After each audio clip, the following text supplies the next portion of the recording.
Nous les retrouvons, nos invités, pour la suite. Ils veulent ajouter quelque chose sur le Mali, la France qui rappelle tous ses coopérants présents dans l'administration.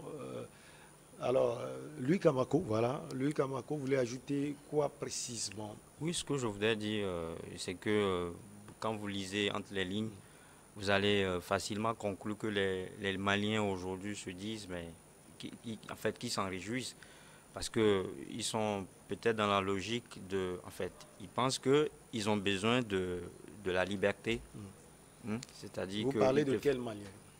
les Tous les autorités, Maliens tous les Maliens, ou bien que ce les soit le autorités? peuple malien ou les autorités maliennes, parce que je disais tout à l'heure qu'il y avait eu des manifestations de la part de la population qui a exigé le retrait des troupes françaises ou bien en fait la rupture française avec le Mali. Donc ils sont peut-être là aujourd'hui, ils n'obtiennent que ce qu'ils voulaient. Ils n'obtiennent ce qu'ils voulaient.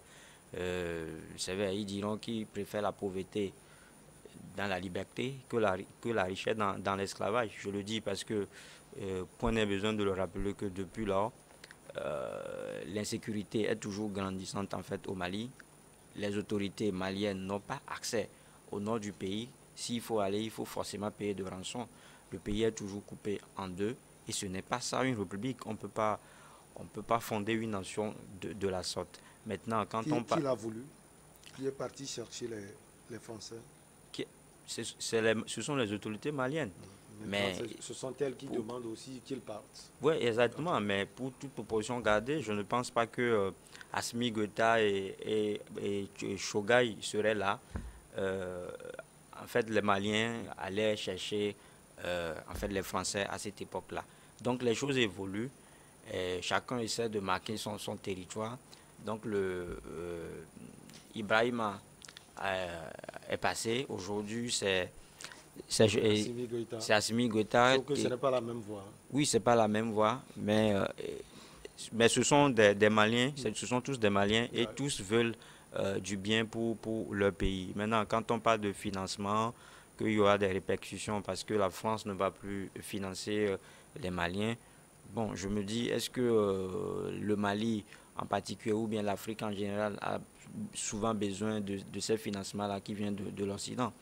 Il y a un président qui disait que l'Afrique a des sous-sols 1000 fois plus riches que l'Europe, mais l'Afrique est malheureusement plus pauvre à 1000 fois plus que l'Europe.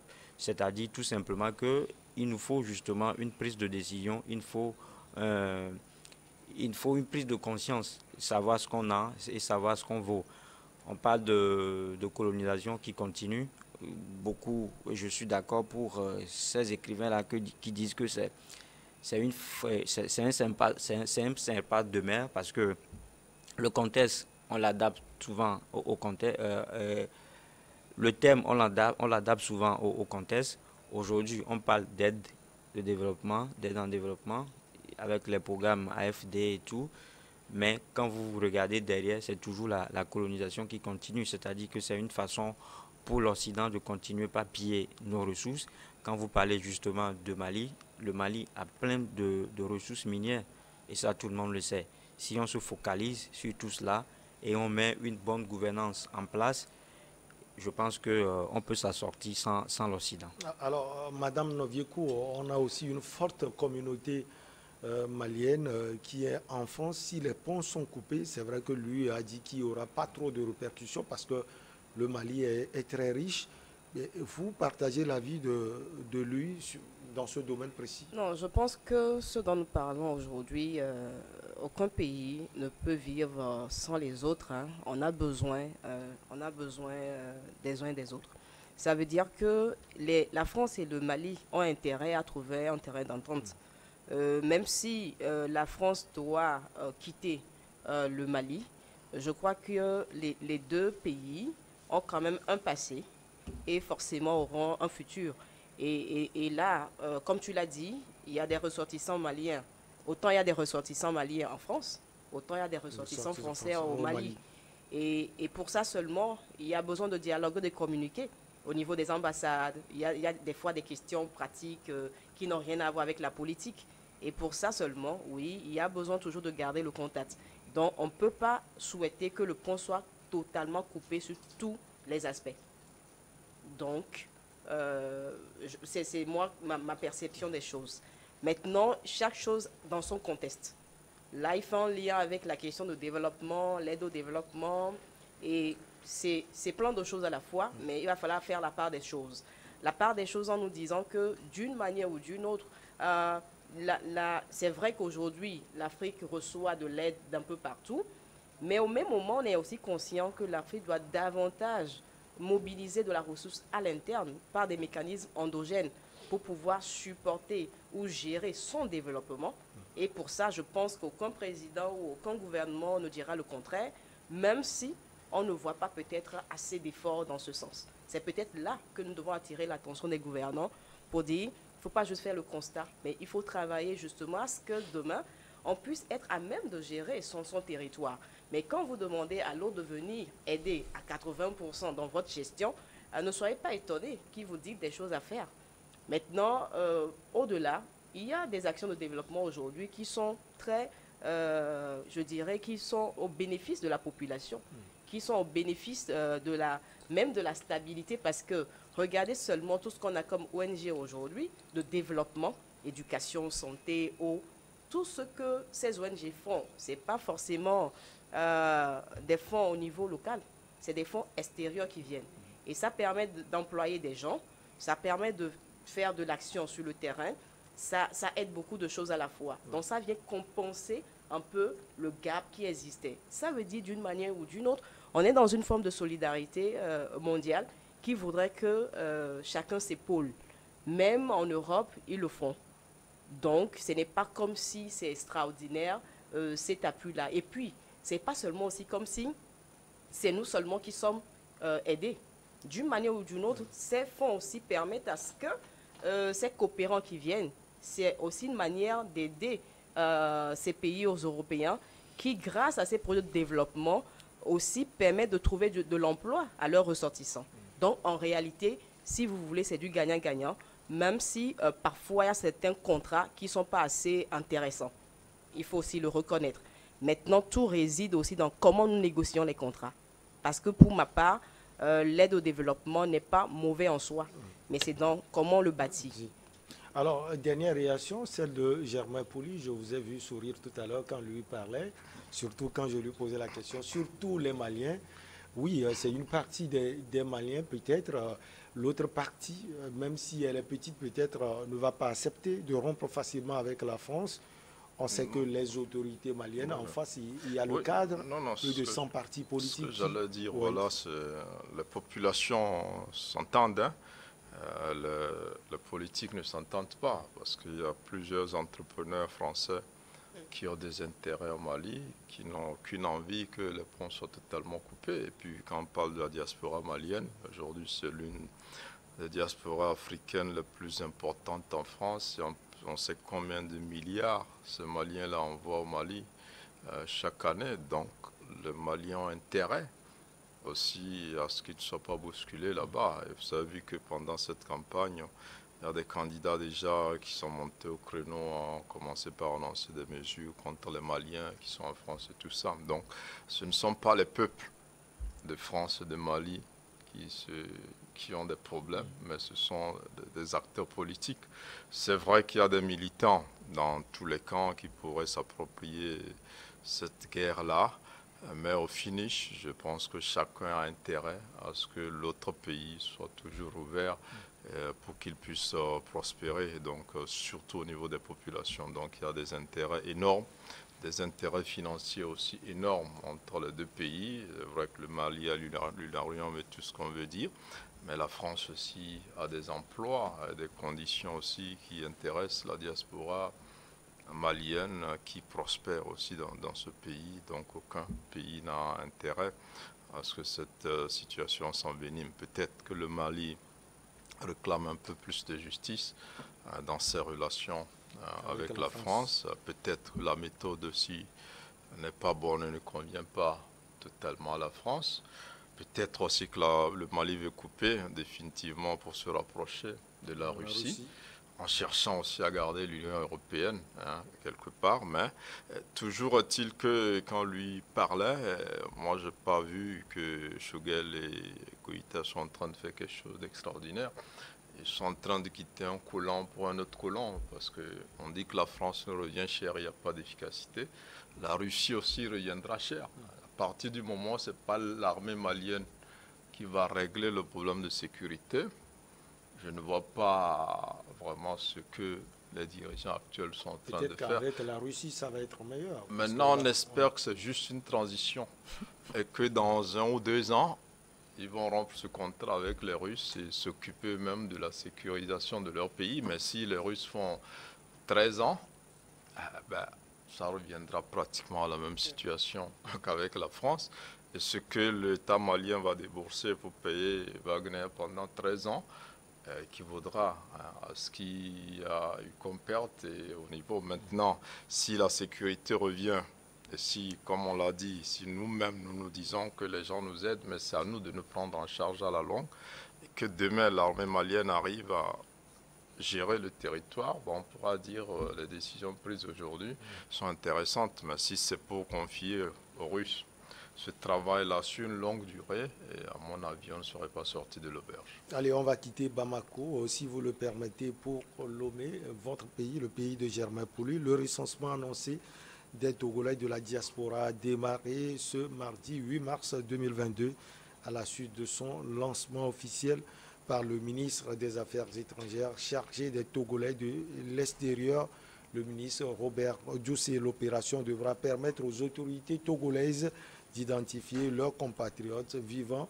hors des frontières nationales. Alors, Louis Kamako, c'est vrai, on a donné les raisons de cette démarche, mais qu'est-ce qu'on peut retenir concrètement de ces opérations? Oui, ce qu'on peut retenir, c'est avoir, c'est connaître le nombre de Togolais vivant à l'extérieur, un chiffre que beaucoup de personnes ne maîtrisent jusqu'alors. Mais on sait comment est-ce que cette diaspora-là contribue au développement du Togo. Donc, le ministre, le recensement des Togolais de l'extérieur fait partie des priorités de la feuille de route du gouvernement de Victoire Toméga Dogbé. Donc, ces derniers jours, le ministre Diossé s'est penché sur le dossier. C'est lui le ministre en charge des Affaires étrangères. Donc le processus a déjà démarré avec l'instauration de ce qu'on a appelé au Conseil des Togolais de l'extérieur. Donc aujourd'hui, il s'agit de recenser tous ces Togolais-là qui vivent en dehors du territoire pour savoir ce qui fait quoi, ce que tout le monde fait. Et avoir également une idée sur les performances de tout un chacun pour mieux les servir. Maintenant, la grosse question qui se pose aujourd'hui, et pour cela, et qui fait que beaucoup de gens sont réticents, c'est cette question de la protection des données. Parce que c'est un recensement, on aura accès à vos données personnelles. Et donc ça veut dire que n'importe qui vous cherche saura où vous retrouvez finalement. Donc c'est la grosse interrogation aujourd'hui. C'est vrai que le ministre Robert Diossé l'a garanti qu'il y aura une protection des données. Mais toujours est-il que l'œuvre humaine n'est jamais parfaite. Donc, sinon, je ne trouve pas d'inconvénient puisque beaucoup de pays l'ont fait. Et je l'ai dit tout à l'heure que la diaspora contribue énormément au développement du Togo. Donc, il va falloir qu'on arrive à les identifier pour mieux les servir aussi. Alors, madame, le mécanisme, il se fera comment concrètement? On va passer par les ambassades. Comment ça va se faire selon vous? Alors, je pense qu'au regard de ce qui a été dit par le ministère des Affaires étrangères, je crois que les ambassades vont être mises à contribution dans les différents pays, quitte maintenant aux ressortissants togolais de pouvoir s'approcher, s'inscrire. C'est sûr qu'il y aura des informations qui vont venir parce que je ne maîtrise pas totalement. C'est sûr qu'il y aura des informations supplémentaires qui viendront permettre à chacun de savoir en fait le procédé à suivre et de facilement s'inscrire. Maintenant, pour ma part, je dirais que l'approche ou l'idée ou l'initiative, elle est bonne, en ce sens que ça nous permet de savoir vraiment en termes de données combien sommes-nous à l'extérieur Mais au même moment, je me dis que ça induit aussi une question de responsabilité au niveau du ministère des Affaires étrangères, en ce sens que plus nous savons combien nous avons à l'extérieur et dans quel pays, plus nous devons mettre, donc le ministère devra mettre des moyens pour pouvoir les servir sur toutes les sollicitations. Parce que parfois, les gens sont à l'extérieur, ils ont des difficultés, mais ils n'ont pas forcément une ambassade proche pour pouvoir être servis ou être écoutés. L'autre aspect, c'est aussi peut-être se dire que c'est peut-être l'occasion également de collecter les besoins de ceux-là qui sont à l'extérieur. C'est quoi leur challenge au niveau diplomatique quand ils sont à l'extérieur du pays? Quels sont les défis qu'ils ont par rapport aux questions de visa, de passeport? Parce que des fois, il faut revenir au pays, refaire ses pièces. Quelles sont les dispositions qui sont prises pour ces personnes? Donc peut-être profiter de ce travail-là pour aussi collecter les problèmes, les défis des gens pour justement mieux les servir. Et je finirai aussi avec l'idée de se dire que quand nous savons que nous avons nos compatriotes à l'extérieur, dans son rôle de ministre des Affaires étrangères, je voudrais bien espérer qu'il y aura encore des initiatives pour pouvoir protéger les droits de nos concitoyens dans ces pays. Alors, Germain, je vais vous poser cette question. C'est vrai, lui, Kamako a essayé de déflorer un peu la situation. Quand vous voyez certains Togolais qui sont partis, ils sont partis pour se cacher. Parce qu'il y a eu des problèmes politiques dans votre pays, il faut le préciser. Est-ce que tout ce monde va pouvoir sortir? Bon, les Togolais partis pour se cacher, parce qu'on sait où ils sont ou on ne sait pas. Non, je crois que dans les pays occidentaux, quand vous arrivez, on a quand même une idée que vous êtes là. Même si vous êtes clandestin. C'est facile de même si de vous les êtes repérer. clandestin, vous arrivez, on a quand même une idée. Après, ce que vous venez faire, on peut ne pas trop s'intéresser. Ici, c'est vrai que par le passé, plusieurs Togolais sont partis pour des raisons politiques, ou du moins, quand ils voudraient avoir facilement des papiers, ils évoquaient aussi des raisons politiques qui ne sont pas forcément avérées, Ouais, parce que c'est plus facile. sa pilule, hein. Voilà, même aujourd'hui encore, vous verrez encore certains commandités des articles de presse, de certain nombre de choses pour pouvoir expliquer certaines situations et régulariser leur situation. Ça arrive. Maintenant, est-ce qu'il y a un danger réel sur des Togolais à l'extérieur qui fut pour leur... Non, je ne dis pas que je ne pense pas, mais ça va être des cas assez rares. La plupart de ceux qui ont émigré, c'est pour des raisons économiques. Ce n'est pas vraiment politique, ou soit ils sont allés étudier, soit ils sont allés se chercher de l'argent.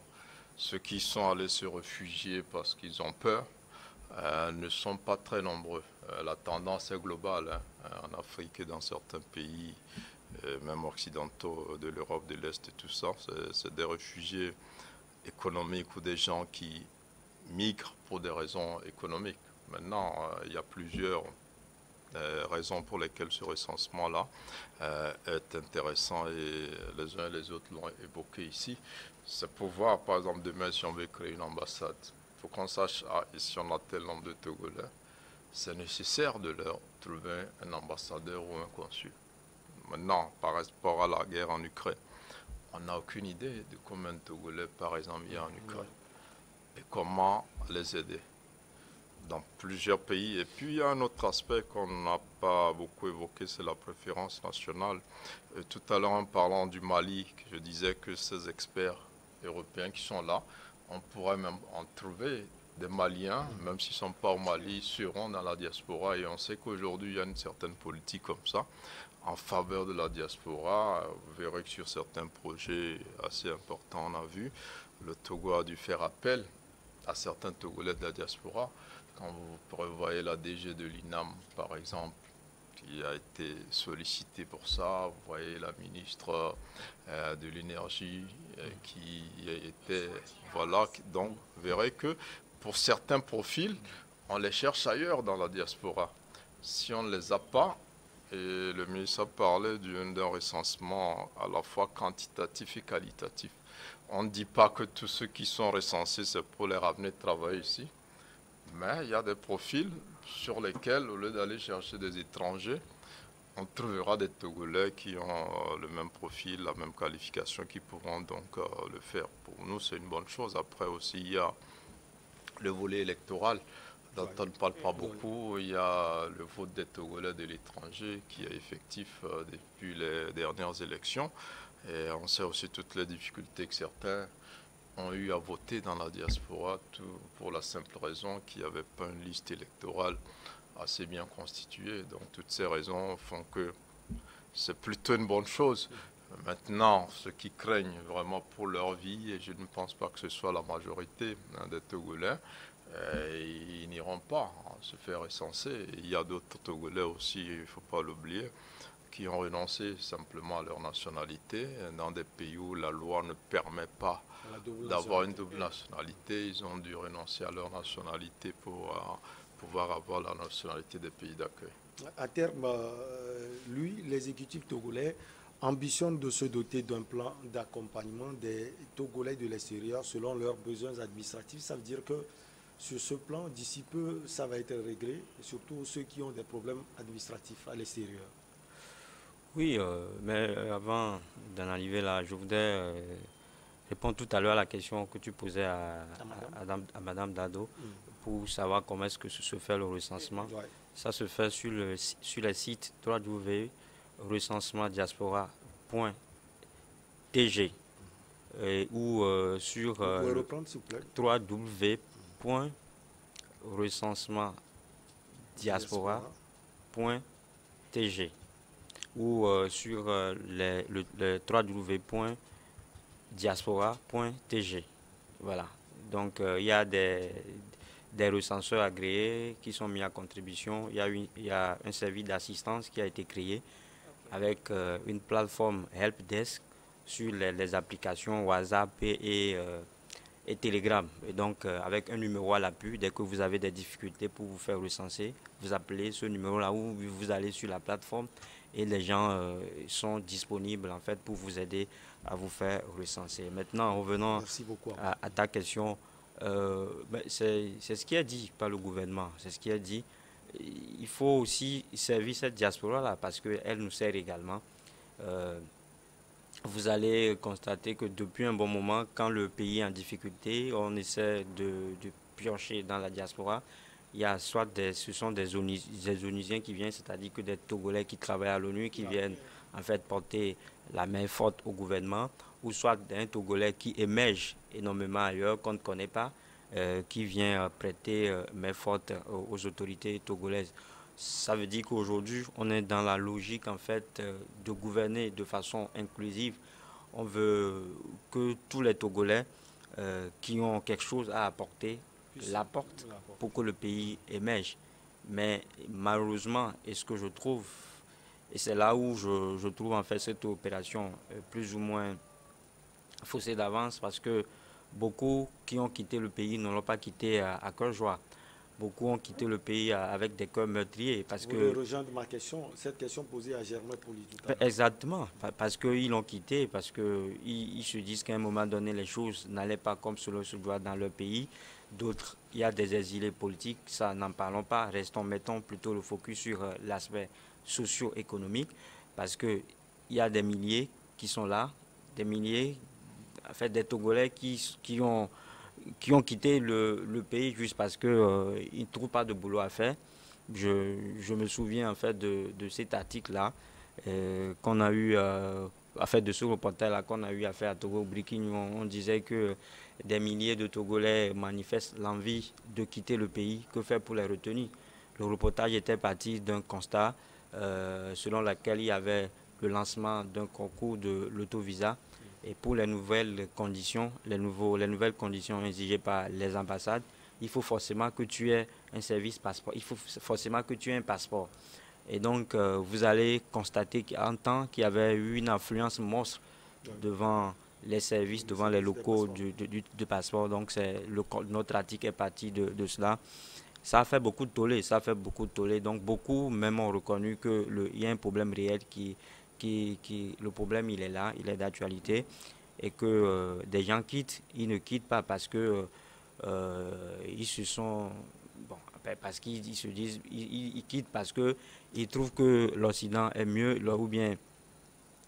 Aller chercher une vie meilleure. Ouais, c'est pour aller chercher une vie meilleure. Donc, ils ont cette rancœur-là, ils ont cette aversion-là qu'ils ont dans le cœur.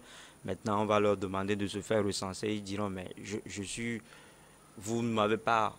Vous m'avez pas pu offrir ce que je voulais chez moi. Et donc, maintenant que je suis à l'étranger, vous continuez pas à me poursuivre. Donc, c'est là où le recensement est même un peu, un peu galvaudé. Parce que beaucoup ne vont pas se faire recenser, hormis cet aspect de protection de données personnelles que je viens de souligner. Parce que beaucoup en ont de la rancœur, beaucoup gardent l'aversion contre les autorités togolaises. Nous sommes presque au terme de l'émission. Madame, vous voulez ajouter quelque chose? Oui, je crois que sur la question, notre pays a traversé quand même pas mal de défis, de difficultés. Mais nous sommes aussi conscients qu'il y a quand même des efforts qui sont faits de part et d'autre pour qu'il y ait en meilleures conditions, ou bien de meilleures conditions de vie, que ce soit au sein ou à l'interne du pays comme à l'externe. Maintenant, c'est une action que le ministère des Affaires étrangères vient de lancer. Je me dis, par mesure préventive, tous ceux qui sont à l'extérieur et qui se sentent togolais et qui ont la possibilité de s'inscrire, qui s'inscrivent. Parce que on ne sait jamais. D'ici là, quels seront les autres éléments qui vont suivre? Maintenant, s'ils ne le font pas et que peut-être les inquiétudes qu'ils avaient, en fait, se verraient non avenues, il serait trop tard. Ouais. Donc, ils s'inscrivent et au moment venu, ils auront le choix de... En fait, ils auront... En tout cas, c'est plus, je dirais... Ils n'auront rien perdu peut-être. Voilà. Donc, ils s'inscrivent. Et puis, l'autre aspect, je me dis, nous sommes dans un contexte aujourd'hui où chacun quand même essaie de lutter à ce que l'histoire ne se répète plus. Ça veut dire, par exemple, les acteurs de la société civile... Pardon. Les acteurs de la société civile, même le gouvernement et tous les autres acteurs diplomatiques et autres, chacun essaie de quand même faire pousser un peu la démocratie. Et sur cet aspect, je me dis, je voudrais bien encore croire que le gouvernement qui est en train de lancer cette initiative est quand même conscient aussi qu'il y a un minimum de droits pour chaque citoyen togolais. Et pour ça, ne se permettra pas de lancer une initiative et carrément faire autre chose. Et donc, sur ça, et je veux rester optimiste pour dire que c'est une bonne chose. Maintenant, mettons les garde-fous pour que chacun se sente sécurisé. Je suis d'accord que les gens sont partis avec des rancœurs, mais je veux espérer que nous sommes dans un processus dynamique qui voudrait que nous puissions faire mieux que ce qui s'est passé de par le passé. Sinon, on risque d'être fermé dans un truc où on n'est pas non plus utile à soi-même ni au pays. Et donc, nous sommes obligés de composer ensemble pour pouvoir bâtir notre pays. Ce n'est que 56 600 km². Nous avons le devoir de pouvoir le construire, que ce soit de quelque bord qu'on soit. On a une obligation morale de pouvoir quand même faire avancer les choses. Donc, je voudrais bien croire que cette initiative-là va aboutir à quelque chose de bien. Et je me dis même, peut-être, c'est aussi l'occasion peut-être d'inviter peut-être Monsieur le ministre des Affaires étrangères de pouvoir encore mieux expliquer de quoi il s'agit et de nous dire un peu quelles sont les perspectives. Je pense aussi que la population en a besoin et ceux qui sont à l'extérieur seront heureux de savoir quelles sont les mesures d'accompagnement telles que énoncées par le gouvernement. En tout cas, New World est très ouverte. On va voir la disponibilité du ministre ou un représentant du ministre pour plus expliquer cela. C'est toujours un plaisir de recevoir Germain Pouli sur ce plateau pour la profondeur de ses analyses. Merci beaucoup, Germain. C'est nous qui vous remercions. Merci également à toi, Louis Kamako. Merci d'avoir mené le bâton à bon port. Mais on va revoir cela. Ça va? Exactement. Allez, à la prochaine. On reviendra en forme. Allez, madame, merci beaucoup à vous. Merci, Michel. Comme madame Sophia Adanon, on va souvent avoir les analyses de madame Noviekou tous les jeudis. On espère vous revoir la semaine prochaine. On espère. Merci beaucoup à vous. On se retrouve donc la prochaine fois, toujours avec le même plaisir. À très bientôt.